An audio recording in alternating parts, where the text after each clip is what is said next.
We're going to send it to a break, and when we come back, we'll have our pick'em segment for all the games around the PAC and right here at the Rudy Mercer Fieldhouse. It's time to make our picks for all the games around the PAC and the one you're about to watch right here on the Waynesburg University Sports Network. Let's kick things off in the PAC with Bethany at St. Vincent, the tied for 7th place Bethany Bison, and currently holding that 5 spot, St. Vincent Bearcats. Benicio, women's game of the week right here. Maybe you could argue one of the later ones we'll talk about. Allegheny currently has the number 3 spot in the women's playoff race, and Chatham, the number 2 team in the women's side of things. Benicio, who are you taking?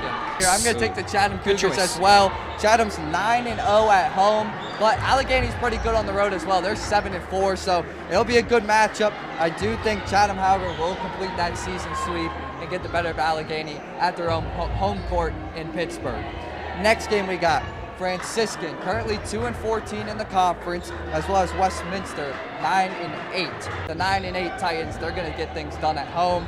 Now, move on to another game that you could consider one of the best in the conference for this week. The number 4 Geneva Golden Tornadoes versus the number 1 Washington and Jefferson Presidents. Just 1 loss on the season. As Benicio said, Mia San Nicolas, she's a baller. She's one of the best in the conference, but as an overall team, I think Washington Jefferson definitely has the edge over Geneva. They're going to win at home. They're going to move to 16-1 in the conference. And also, last time they met, W&J beat Geneva 94-58. I don't think Geneva closes that gap that much to be able to come out victorious. So, with that being said, we're down to our last game. The game here, the one you're getting ready to watch with Will Yoakum and Tyler Zeman on the call, Grove City, Waynesburg. Benicio, talk to us a little bit about this game and then give your selection. Good evening, everybody watching. Good evening, basketball court. Good evening, Anthony. Good evening, Benicio. We're here for the halftime show. Current score, Grove City 44, Waynesburg 22. Benicio, Anthony, not the greatest half, but let's highlight some of the key players that played so far for Grove City. Benicio, kick us off. Look at some of the shooting percentages here so far through the first half. For Grove City, they're shooting 50% from the field and 41.7% from 3. That's just tough to beat in general. But also when you're Waynesburg, aren't getting your shots to fall, such as 25% from the field, 30% from 3. You're just simply not going to win games shooting like that and having your opponents shoot the way they are. So, Benicio, I'll turn it over to you first. How can Waynesburg climb their way back into this game, and have we already seen that detrimental quarter that we're used to seeing? Logan Episcopo, Anthony DeFilippo, and Benicio DeFalco. We're here to bring you the pregame coverage of our men's game here at the Rudy Mercer Fieldhouse. It's Waynesburg, it's Grove City, and gentlemen, let's just dive straight into Waynesburg's last game. Benicio, it was a big win over Allegheny, 73-64, and Anton Baker, he had himself a night. It was just a great shooting performance overall. Yes. The team shot over 50% from the field and exactly 50% from 3-point range in that game. So Waynesburg, the buckets were just falling time after time again. Now let's look at Grove City side of things. They are coming off a win as well. Another nail biter, as you mentioned. They beat Bethany 70-69 with 21 lead changes. Yes. You had 11 tied scores, and the teams combined for 58 bench points. You mentioned Benicio. Grove City's got that depth on this team. Hopefully Waynesburg's depth can keep up with that. Like last time around when these two teams met, it was a 66-58 win for Waynesburg. Benicio, for that game, Scott Billivis was kind of the underdog that came in and helped out the Yellow Jackets win. Welcome back, everybody, to the Waynesburg University Sports Network pregame show for the men's game to complete the doubleheader. It's Waynesburg, it's Grove City, but before we get into our picks for that game, let's go through the rest of the conference. Benicio, over to you first.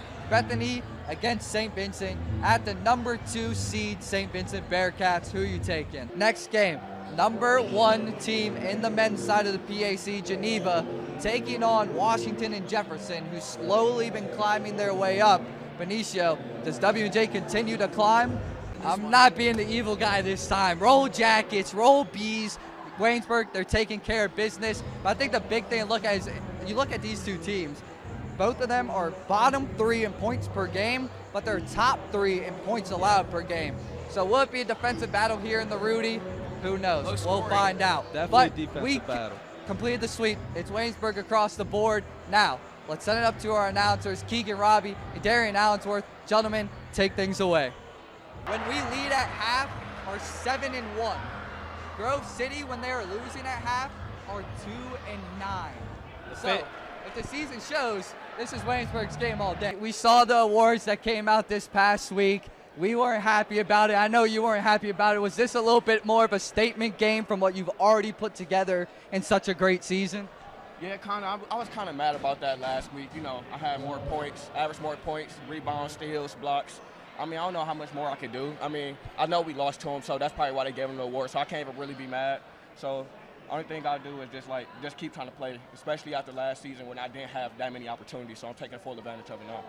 Tom, thank you very much for joining us up here. Boys, it was a big win, hard-fought win. But what does this mean for the playoff picture moving forward? Just 3 games left on the season. How do they close this thing out and get a home game? We're going to head on the road to Saturday. Ethan Spazarski and Darren Allensworth will have the call on WCYJ-FM here at Waynesburg University's own station. For myself, Logan Lepiscopo, my partners Anthony DeFilippo, Benicio DeFalco, we say so long and roll bees.